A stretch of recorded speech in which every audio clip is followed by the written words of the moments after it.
Well, have you seen The Dig?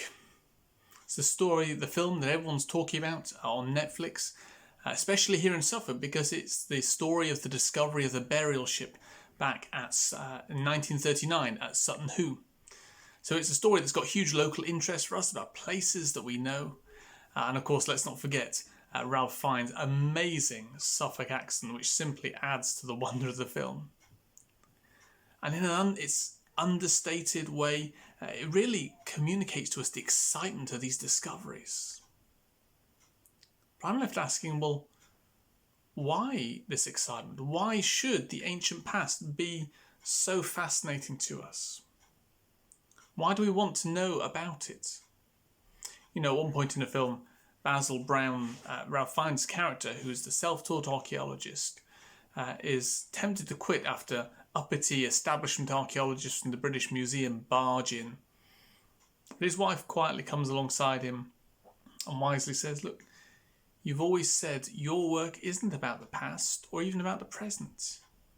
It's for the future, so that the next generations can know where they came from.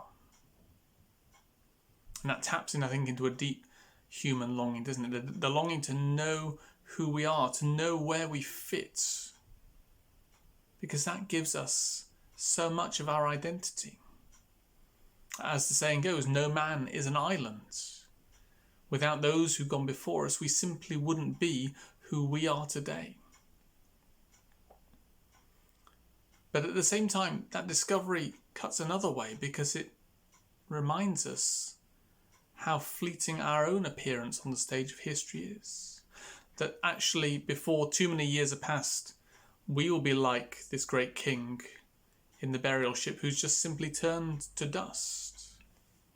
One couple in the film falls in love and ask each other at one point, well, what will be left of us and of our love in millennia to come? The conclusion they reach is, well, probably, the metal mechanism in my watch maybe, the china mugs we're drinking from, nothing else.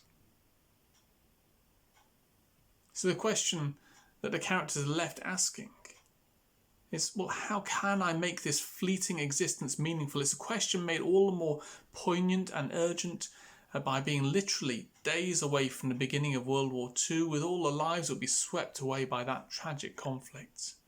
And by Edith Pretty's situation, the widow who owned the Sutton Hoo estate, who herself was coming to terms with a terminal diagnosis.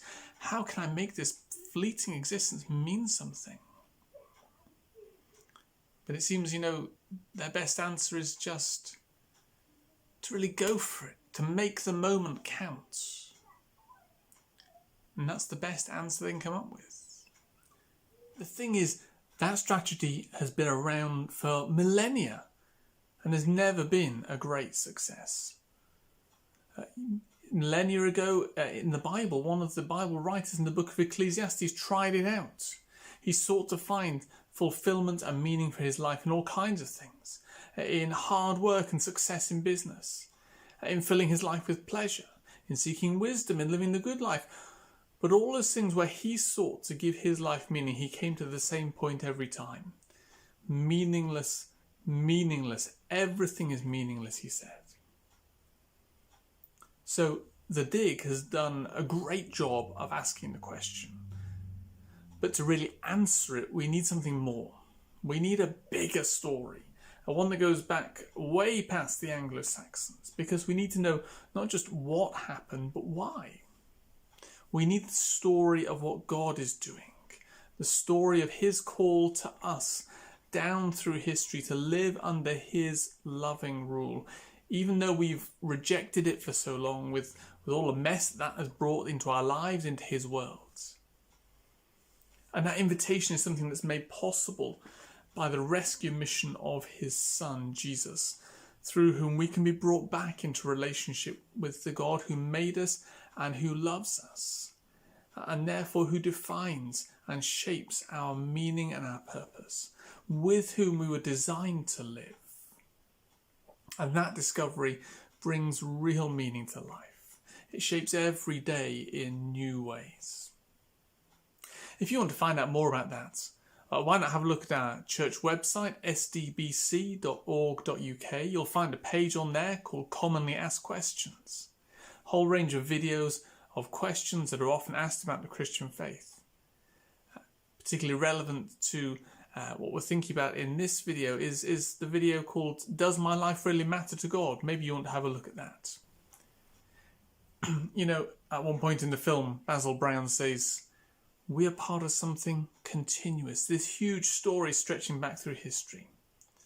Well, it's a story that's even bigger than he realised, and it is something that is supremely worth discovering.